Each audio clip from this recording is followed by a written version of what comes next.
के लिए बात करना चाहता हूं जो ये कहते हैं मुझे वचन याद नहीं पड़ता, या मैं भूल जाता हूं, या जिन्हें बाइबल पढ़ते समय बहुत कड़क नींद आती है, या ऐसे हैं कि जिनके लिए प्रेयर एक हार्डवर्क बन चुका है, कि जब प्रार्थना करने की कोशिश करते हैं तो प्रार्थना होती नहीं है, बाइबल पढ़ते हैं नींद आती है, यहां तक कि कभी कभी आपके लिए चर्च आना भी एक वॉर की तरह हो जाता है कि मुझे कैसे भी पहुंचना है। राइट? हम सब ऐसे होते हैं, ऐसा कोई भी नहीं है कि आप अपने ऊपर पर्सनली मत लीजिएगा। हम सब जब शरीर में आते हैं तो हम सबका स्वभाव जो पुराना है, कई लोग कहते हैं कि पुराना स्वभाव वापस आ गया। जी नहीं, वो आपके साथ ही है, पर पवित्र आत्मा उस पर ओवरकम होता है। लेकिन जब आप आत्मा की नहीं सुनते हैं तब वो वापस आ जाता है। राइट है? सब ध्यान दीजिए। आइए, कोई बाइबल खोलिए मेरे साथ। मैं स्पेशली आज उन लोगों के लिए बात कर रहा हूं जिन्हें वचन पढ़ने के बाद या मीटिंग सुनने के बाद याद नहीं पड़ती, जो बहुत जल्दी भूल जाते हैं, या जिन्हें वचन समझ में ही नहीं आता, या ऐसे कि प्रेयर जिनके लिए बहुत हार्डवर्क बन चुकी है। आप में से कोई हार्डवर्क करना पसंद करता है? मैं तो नहीं करता। तो अगर प्रेयर हार्डवर्क है तो हम कैसे करेंगे?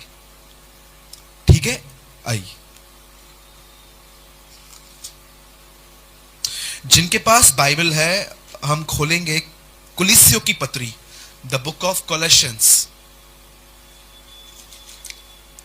पौलुस ने इसे बहुत अच्छे से वर्णन किया है। कुलिस्सियों की पत्री खोलिए। आपके पास अगर मोबाइल है तो उसमें भी आप खोल सकते हैं, और कोई उसमें पढ़िए 3:16। सब खोल लीजिए आराम से। आपके पास मोबाइल है तो उसमें बुकमार्क कर दीजिए उस वर्ड को, ताकि आप अगले दिन भी अगर वो मैसेज खोलेंगे तो आपको याद आएगा कि आपने इस पे कुछ लर्न किया था। जिसमें मिल गया है वो जोर से कहे, मसीह के वचन को अपने हृदय में अधिकाई से बसने दो, और सिद्ध ज्ञान सहित एक दूसरे को सिखाओ। बस। अब से आप यहां ध्यान दीजिए। आप जानते हैं पौलुस ने 30 साल तक एक व्यवस्था पढ़ी थी, लेकिन बात यह थी कि जब वो यीशु से मिला तब वही ज्ञान उसे निकालना पड़ा। बाइबल कहती है परमेश्वर का राज्य उस शास्त्री के समान है जो उसके राज्य के लिए नई और पुरानी बातें निकालता और डालता रहता है। आपको पता है, जब परमेश्वर से आप मिलोगे तो जरूर आपको कुछ छोड़ने के लिए भी कहेगा। आज का प्रॉब्लम यह है कि आज हम जिस यीशु से मिलते हैं हम उसे पाने की कोशिश करते हैं, पर याद रखना, जब आप सच्चे यीशु से मिलोगे ना, आप खुद ब खुद बहुत चीजें छोड़ दोगे। मैं आपको स्टार्ट करता हूं। अब मैं जो आपको समझा रहा हूं उसको समझने की कोशिश करना। छोटा सा वर्ड है, क्योंकि हम जानते हैं कि हम क्यों आज इकट्ठे हुए हैं। स्पेशली बहन का बर्थडे है और हम जल्दी पूरा करके फिर हम सेलिब्रेट करेंगे। Listen very carefully. एक टाइम आया, बाइबल कहती है इब्राहिम को एक बेटा पैदा हुआ, उसका नाम था इसहाक, और इसहाक के 2 बेटे पैदा हुए। एक का नाम था एसाव, एक का नाम था याकूब। आप में से बहुत सारे लोग ये बात नहीं जानते होंगे कि याकूब का एक्चुअली नाम चेंज हुआ था और उसका नाम प्रभु ने रखा था इज़राइल। जानते हैं क्या हुआ? याकूब जब अपनी मां के पेट से बाहर निकला, उसके बाद उसने अपने सबसे पहले अपने भाई को धोखा दिया, बाप को धोखा दिया, मामा को धोखा दिया। उसका नाम एक्चुअली बहुत उसके नेचर से मैच होता था। याकूब का मतलब होता है ग्रैबर, जिसे अगर नहीं देते तो वो छीन के और झपट के ले सकता है। यहां तक कि कहा जाता है कि बचपन से ही उसके अंदर कंपटीशन का बहुत जुनून था। जब वो अपने मां के पेट में था तो अपने भाई का पैर पकड़ के रखा था उसने कि पहले मैं जाऊंगा बाहर। हाँ, आप पढ़ सकते हैं, पर मैं आपको बताना चाहता हूं आज कुछ इस बारे में कि जो वचन आप पढ़ते हैं वो आपको याद क्यों नहीं पड़ता, या जो आप पढ़ते हैं उसे समझ क्यों नहीं पाते। मैं आपको सच कहता हूं, 99% बिलीवर्स जब वचन को नहीं समझ पाते, वो बाइबल बंद कर देते हैं और किसी प्रभु के दास का इंतजार करते हैं, पर वो परमेश्वर के पास नहीं जाते। 99% भी शायद मुझे ऐसा लग रहा है मैं चूक रहा हूं, कुछ शायद अलग मात्रा होती तो मैं आपको बोलता। 99% मसीह लोग जिन्हें वचन समझ में नहीं आता, तो जानते हैं क्या करते हैं? मैं आपको जो कह रहा हूं बुरा मत मानिएगा, आजकल पुलपिट पे जो प्रचार होता है 90% वो किसी और से चुराया हुआ रहता है। लोग ऑनलाइन जाते हैं, वहां से सुनते हैं, नोट्स बनाते हैं। मैं ये गलतियां करता था पहले। हां, अगर आप नए नए हैं ठीक है, लेकिन अगर आप पुराने हैं तो आपको किसी और का वचन चोरी करके प्रचार नहीं करना चाहिए। या अगर आप बताते हो तो आप उधर बोलो कि हां मैंने इससे सीखा है, नहीं तो प्रॉब्लम क्या होगा, लोग आपको आत्मिक समझ लेंगे और आप मुझे तो नहीं बना सकते हो पागल, एटलीस्ट। अब देखिए यहां क्या हो रहा है। बाइबल कहती है इब्राहिम को एक बेटा पैदा हुआ, उसका नाम था इसहाक। इसहाक के दो बेटे पैदा हुए, एक का नाम था एसाव, एक का नाम था याकूब। एसाव इतना बुरा नहीं था जितना याकूब था। अब मैं आपको याकूब के लाइफ के बारे में थोड़ा बताता हूं और इसी में आपका आंसर छुपा हुआ है कि क्यों वचन याद नहीं पड़ता, क्यों वचन समझ में नहीं आता, क्यों बाइबल पढ़ते समय नींद आती है, क्यों प्रेयर एक हार्डवर्क लगता है। आपको सब समझ में आ जाएगा आज। लिसन, जब याकूब अपने मामा लाबान के पास गया तो वहां से अकेला नहीं निकला। आप जानते हैं जब वो जा रहा था तो उसने क्या किया? एक जगह पे एक प्लेस थी, उसका नाम था बेतेल। बोलिए बेतेल। एक प्लेस थी बेतेल। वो वहां पर थक गया, वो वहां पर बैठ गया। उन दिनों में लोगों के पास तकिए नहीं होते थे, पत्थर के ऊपर लोग सोते थे। लिखा है याकूब ने पत्थर का एक तकिया बनाया, उस तकिए पर वो कंधा लगा के सो गया। और आधी रात को बाइबल कहती है उसने एक दर्शन देखा। उस दर्शन में जानते हैं उसने क्या देखा? एक सीढ़ी थी जो जमीन से लेके आसमान तक थी और स्वर्गदूत नीचे भी उतर रहे थे, जा भी रहे थे, नीचे भी उतर रहे थे, जा भी रहे थे। ये उसने दर्शन तो देख लिया, लेकिन बाइबल इसका अर्थ हमें नहीं बताती कि उसने क्या देखा। और वो ये दर्शन देखकर चला गया। आप जानते हैं ना ये सब बात? कितने लोगों ने ये सब बाइबल के अंदर पढ़ा है कि याकूब ने एक दर्शन देखा था कि एक सीढ़ी पृथ्वी से लेकर स्वर्ग तक लगी हुई है और स्वर्गदूत आ रहे हैं, जा रहे हैं, आ रहे हैं, जा रहे हैं। अब मुझे बताइए, इन अ न्यू टेस्टामेंट जब यीशु नतनएल से मिला, आप में से कितने लोगों ने यह बात नोटिस की है? जब फिलिप्पुस नतनएल के पास आके कहता है जिसका वर्णन नबियों ने किया है, जिसका वर्णन भविष्यवक्ताओं की पुस्तक में हुआ, जिसके विषय में भजन सहायता की पुस्तकें कहती हैं, वो हमें मिल गया है। तब नतनएल कहता है, कौन है वो?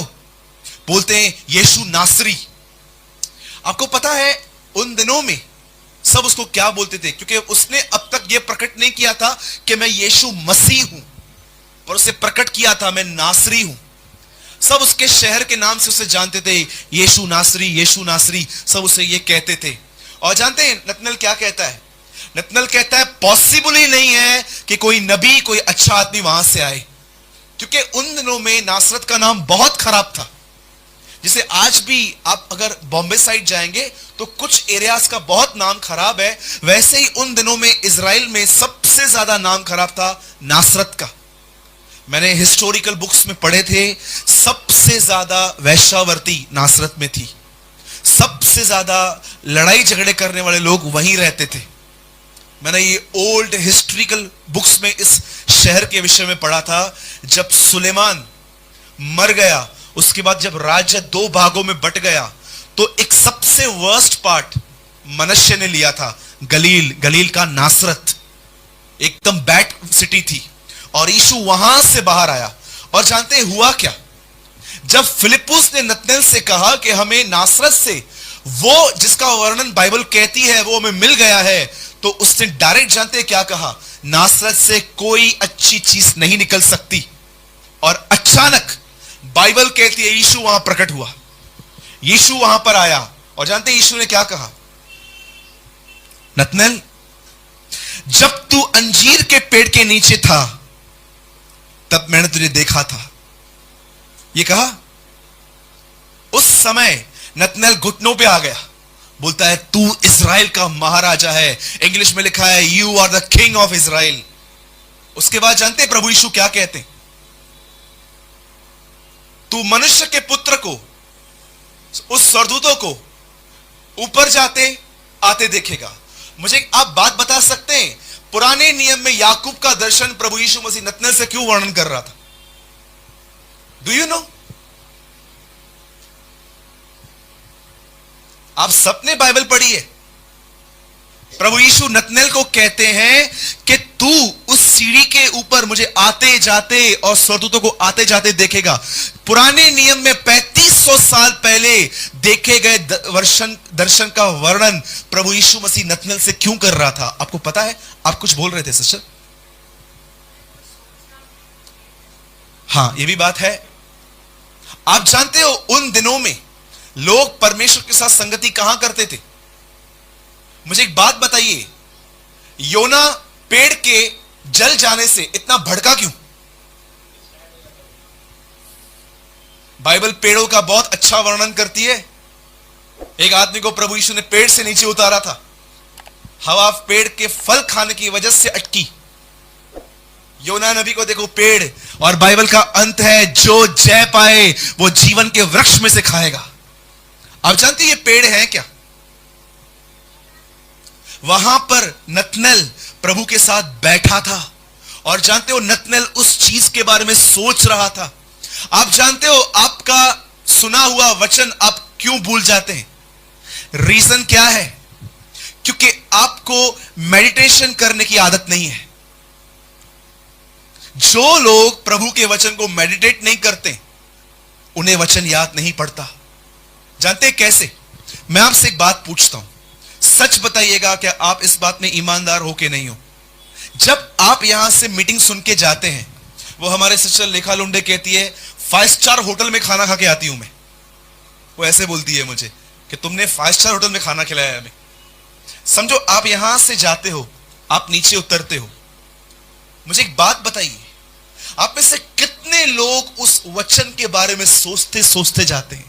कितने लोग सोने से पहले सोचते हैं? कितने लोग सुबह उठते सोचते हैं? भजन संहिता 1:1 में लिखा है, धन्य है वे जो यहोवा की व्यवस्था को मनन करते हैं, क्योंकि वे उस पेड़ों के समान होंगे जिनकी जड़ इतना पानी के अंदर है कि वे हमेशा फलवंत रहें। बोलिए मेडिटेशन। आप जानते हो मेडिटेशन का मतलब क्या है? सुनी हुई बात को बार बार सोचते रहना। जय मसीह की। मैं आपसे एक सवाल पूछता हूं, अगर आप खाना खा रहे हो और अगर वो डाइजेस्ट नहीं हो रहा है तो वो खाना आपको हेल्दी करेगा कि बीमार करेगा? आप में से पता है बहुत लोग स्पिरिचुअली बीमार क्यों हैं? क्योंकि आप बगैर चबाए खाना खाते हैं। मैं आपको सच कहता हूं, जब आप खाना खाते हो, चबाते हो, तब मसल बनती है, लेकिन जब आप उसे निगल लेते हो आप बीमार पड़ जाओगे। आपको पता है कई बार ऐसा होता है कि लोग अच्छी कलीसिया में आके तंदुरुस्त नहीं और बीमार क्यों पड़ जाते हैं? मैंने ऐसे देखा है अपने लाइफ में। अच्छा खाना मिल रहा है फिर भी बीमार क्यों? बोलो चबाना। चबाने का मतलब क्या होता है? Tell me. समझिए, मैं आपको 99% बिलीवर्स कैसे बाइबल पढ़ते हैं एग्जाम्पल के तौर पे दिखाता हूं। ये देखिए, सब यहां देखिए। वह किसी जगह प्रार्थना कर रहा था। जब वह प्रार्थना कर चुका तो उसके चेलों में से एक ने उससे पूछा, हे प्रभु, जैसे यूहन्ना ने चेलों को प्रार्थना करना सिखाया वैसे तू भी हमें सिखा। पानी थियो गरम, उतरो। मैं आपको क्यों बोल रहा हूं, क्यों पढ़ रहे हो? उससे अच्छा मत पढ़ो ना। Why you insult this book? जब मैं इसको पढ़ूंगा तो मैं किस तरह पढ़ूंगा? देखिए, जब चेलों ने यीशु को देखा कि वो प्रार्थना कर रहा है, सबसे पहले उन्होंने देखा कि उनका स्वामी प्रार्थना करता था। तब उससे पूछा, प्रभु जैसे यूहन्ना ने प्रार्थना करना सिखाया वैसे हमें भी सिखा। कब कभी मैं सोचता हूं उन्होंने यीशु से ये नहीं पूछा, हमें प्रचार करना सिखा, हमें कोढ़ियों को शुद्ध करना सिखा, हमें बीमारों को चंगा करना सिखा, हमें प्रचार करना सिखा, हमें तूफान को शांत करना सिखा, पर उन्होंने उससे कहा हमें प्रार्थना करना सिखा, क्योंकि वो जानते थे ये प्रार्थना के बाद एक्स्ट्रा ऑर्डिनरी हो जाता है। जब आप वचन को पढ़ते हैं और उठ के चले जाते हैं, इसको कहते हैं खाने को निगल जाना। यह खाना आपको बीमार करेगा, लेकिन जब आप इसे पढ़ते हैं, इसको मेडिटेट करते हैं, इसमें गुम हो जाते हैं। आपको पता है कभी कभी मैं बाइबल कैसे पढ़ता हूं? इन दिनों में मैंने एक प्रैक्टिस की है कि अगर मेरे हाथ में किताब नहीं है, मैं तो भी बाइबल पढ़ सकता हूं। अभी यू ट्रस्ट मी।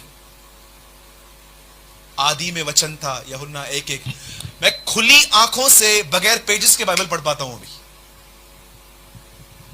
आदि में वचन था, वचन परमेश्वर के साथ था, वचन ही परमेश्वर था, सब कुछ इसी के द्वारा उत्पन्न हुआ, जो कुछ उत्पन्न हुआ उसमें से कोई वस्तु इसके बगैर उत्पन्न नहीं हुई। एक मनुष्य आया, उसका नाम यूहन्ना था, वो ज्योति की गवाही देने आया, ऐसी ज्योति जो हर मनुष्य को प्रकाशित करती है। मैंने इसको अपने अंदर इतना डाल दिया है कि कभी कभी अब मुझे पेजेस की नीड ही नहीं पड़ती। जस्ट याद करूंगा, उसके बारे में सोचूंगा, याद करूंगा, उसके बारे में सोचूंगा। आपको मैं सच बोलता हूं, मैं कोई नोट्स नहीं बनाता हूं, ना ही मैं इंटरनेट पे जाता हूं। मेरे सामने बाइबल अंदर पड़ी हुई है। बाइबल कहती है यहोवा की पुस्तक तुम्हें बिंदी का सा काम दे। जैसे तुमने बिंदी को बिल्कुल सेंटर में लगाया है, इस किताब को तुम अपने सेंटर में रखो और इसके बारे में सोचो कि क्या क्या लिखा है, क्योंकि ऐसा ही करने पर तू सफल होगा। मेडिटेशन, हम जानते हैं क्या मेडिटेट करते हैं। कितने लोगों ने पैसे रखे, कह मुझे पैसा वापस न कहें, किसने पैसे नहीं लिए, इसने मेरे साथ ऐसा क्यों बात किया, इसने ऐसा क्यों चला। हम हमेशा नेगेटिव थिंग्स को, मैं एक बहन को जानता हूं, वो हमारे ओल्ड मतलब पाड़े में हुंदी हुई इकड़ी, वो अपने झगड़े में 10-10 साल पुरानी बातें निकालती थी। 10-10 साल पहले उसका हस्बैंड बोलता रहा तू खड़ी छा आई है उता पे माला कुछ न खड़ी आई है, और ये बिचारो थी तू मुझे छाट है नहीं इन्हें नहीं गाने पे विड़ना आया भाई। 10-10 साल पैरों पुरानी गालियों, 10-10 साल। ईश्वर चाहिए कल की चिंता मत करो। कुछ लोग तो 2026 की बातें करते, 2026 में क्या होगा, ये होगा वो होगा। बाइबल कहती है कल क्या होगा तुम्हें नहीं पता है। एक आदमी ने इतना पैसा इकट्ठा किया और रात को रीमा शब्द जानते क्या आया, आज ही तू मेरे साथ होगा। आप पढ़ सकते हैं, हे मूर्ख आज ही तुझसे तेरा प्राण ले लिया जाएगा। कई बार आप जिंदगी जैसे सोचते हैं वैसी नहीं होती। शाऊल ने सैमुअल राजा को, आपको पता है ना, पाताल से मंगाया था। क्यों मंगाया था आपको पता है? सैमुअल लड़ाई करने के लिए जा रहा था, उसको मालूम पड़ना चाहिए था कि वो जीतेगा कि नहीं जीतेगा, और सैमुअल नबी ऊपर आके बोलता है कल तू मेरे साथ होगा। मैं आपसे कहता हूं, आप वचन पढ़ने के बाद उससे मेडिटेट कितना करते हैं, उसके बारे में सोचते कितना है? क्या आप उस वचन के अंदर जाते हैं? यही तो प्रॉब्लम है कि हम जब वचन पढ़ते हैं हमें याद नहीं पड़ता।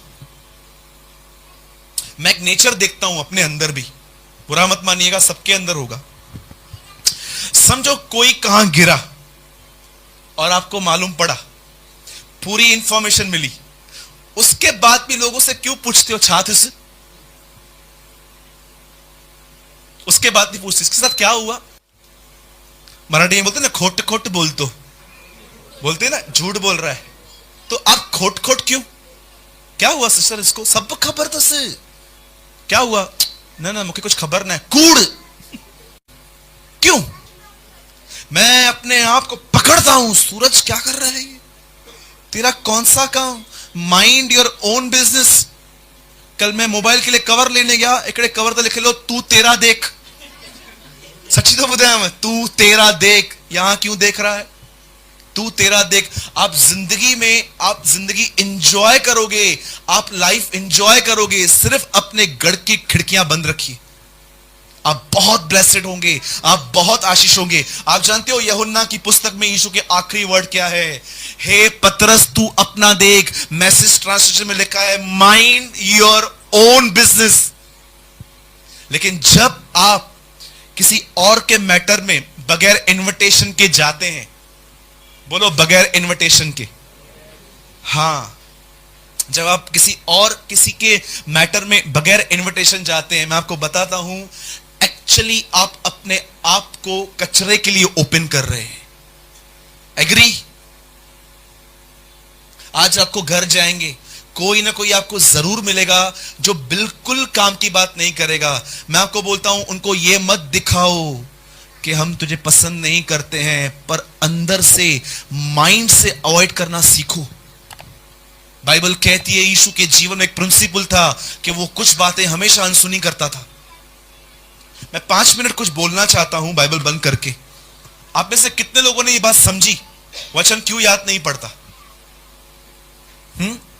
आपको पता है मैंने पहले के दिनों में कैसे वचन मेडिटेट किया है? आज हम सबके पास ऐसे एंड्रॉइड फोन है।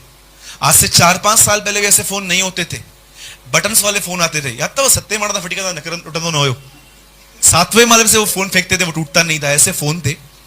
मैं उस फोन में अलार्म लगाता था। एक अलार्म बजता था 12 बजे, एक अलार्म बजता था 3 बजे, एक 6 बजे, एक 9 बजे। आप जानते हो अलार्म्स क्यों लगाता था मैं?